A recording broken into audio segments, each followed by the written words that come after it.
course, it's not a private home anymore. They run art courses here. I'm going to meet someone called Gilly Ballantyne, who's the current artist in residence. Was this Matisse's bedroom? This was Matisse's bedroom. It wasn't his bed, but he did sleep at this end, apparently. There are photographs that show that. And then there was a space through to another room, which is now blocked off, where he did most of his work, where his birds were and all his chairs and objects. He had quite a house full, I think, of people to help him, Lydia included. I've got pictures, actually, of Lydia.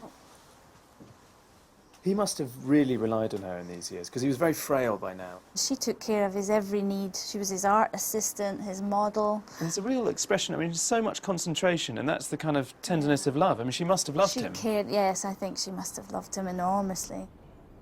Here he is with a model, but he's studying her so intently. He looks so professorial there, or like a scientist in his white coat. He's got a very stern expression on his face. Very studious, yeah. Staring straight at the mid-part of the naked model.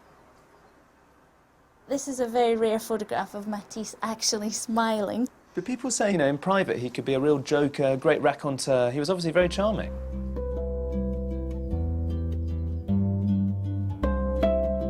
It was in this house in his late 70s that Matisse painted some of his most intense and vivid works.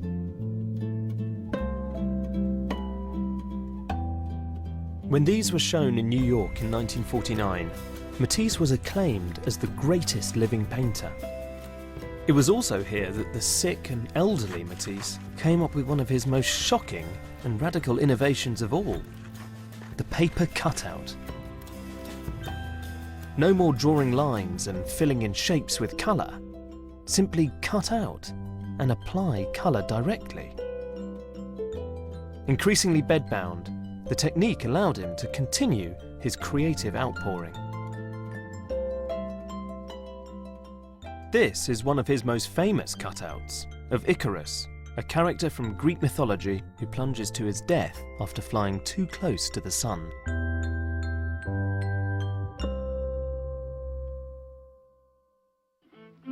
Criticism can be made of Matisse's more simple work, that, oh, a child could have done that, so we're going to get you to do that. Am I allowed to cheat by looking at that? Well, I don't know. Do you think we'll let you cheat? No, I think that's probably... All right, we'll turn it over then. The masterpiece begins.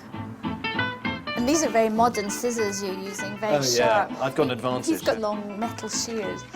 You need to be incredibly confident. Each cut has to be, you have to be totally sure of where you're going. I think that's where the likening it to a sculpture is really the truth. I mean, you cut into a piece of marble. If you make a really bad judgment, you know, you've lost a whole block of marble.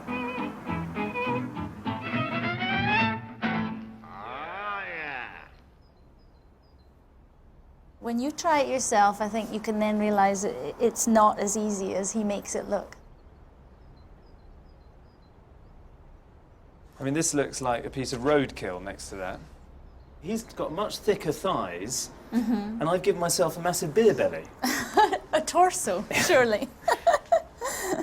The inclination of the head and the general, it's got a feeling of defeat. The weight is all at the bottom of the Icarus's body, and he's descending, he's coming down. There's a resignation about it, the inevitability of what's going to happen. What we forget is that we have this knowledge, this graphic language that we know, we understand.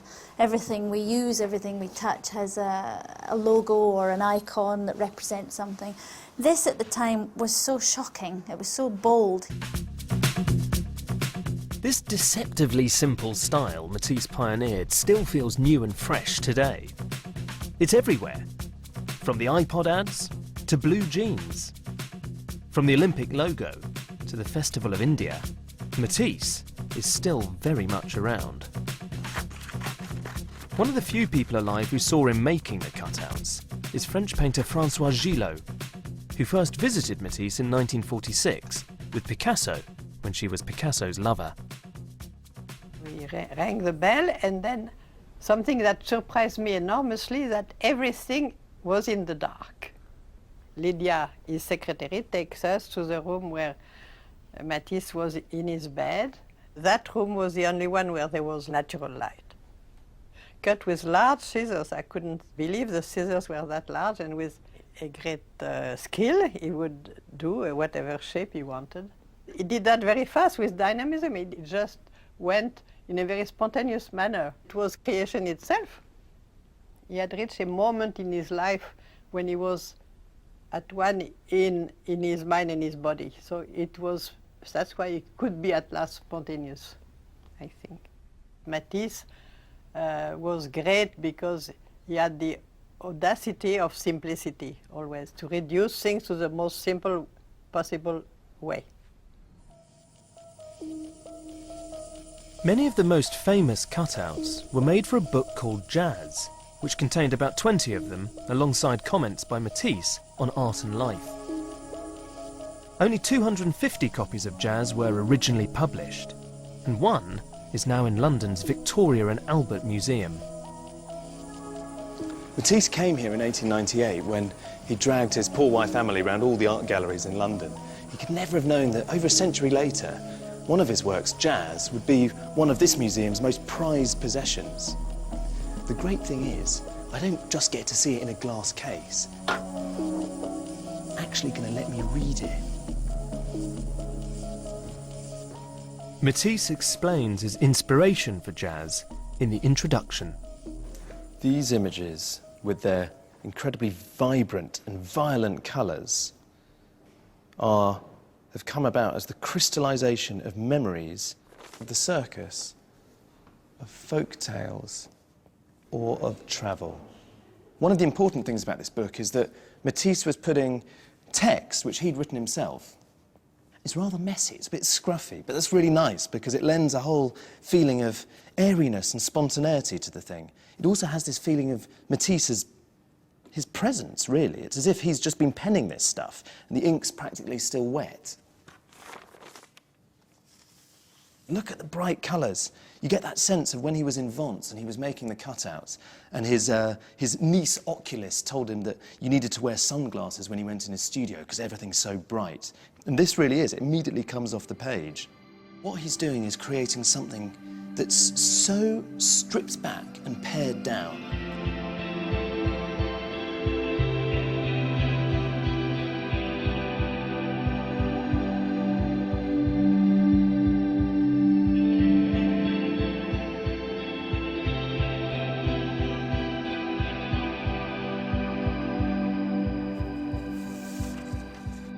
He's making these images soon after he'd recovered from a desperate bout of cancer which almost killed him.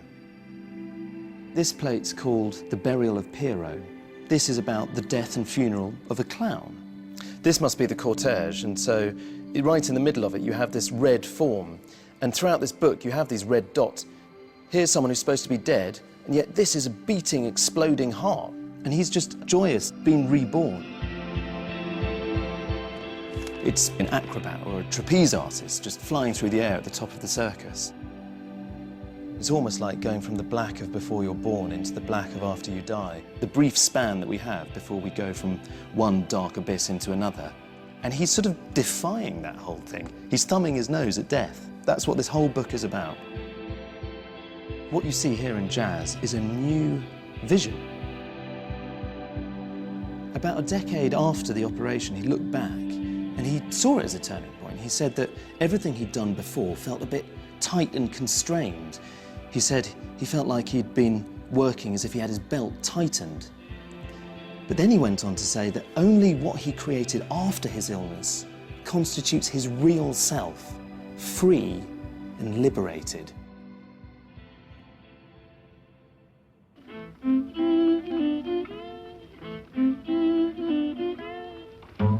Thanks particularly to his cutouts, the Matisse look is much imitated. And all sorts of products that you wouldn't have thought of are now jumping on the Matisse bandwagon. This is an all-Achille bag, clearly inspired by Matisse.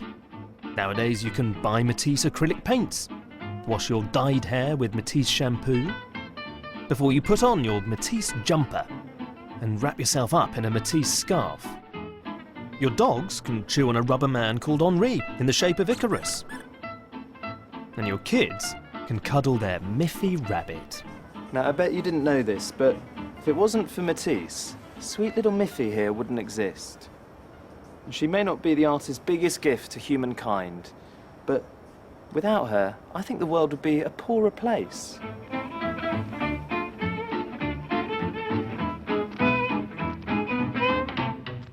Miffy comes from Utrecht in Holland. The world-famous bunny was created by Dick Brunner after he was bowled over by Matisse's cutouts.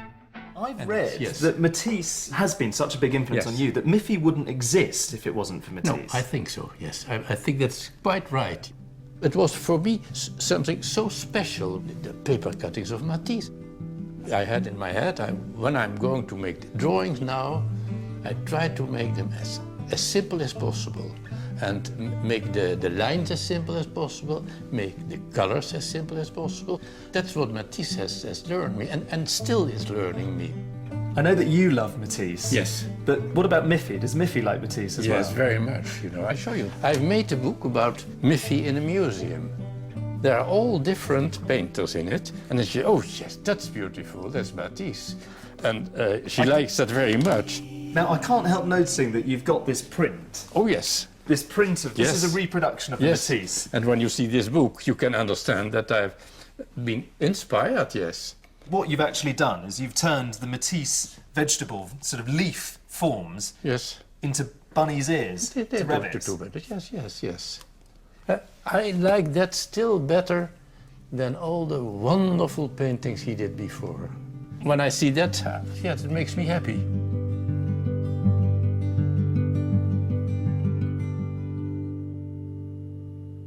Extraordinarily, it was in the last years of his life, aged 83, that Matisse made another audacious leap, creating his famous work, The Snail. There's one thing that hits you above everything else, and that's the work's enormous scale. It's just huge, almost 3 meters by 3 meters. It's playful, it's celebratory, it feels fun, it's simple, it's almost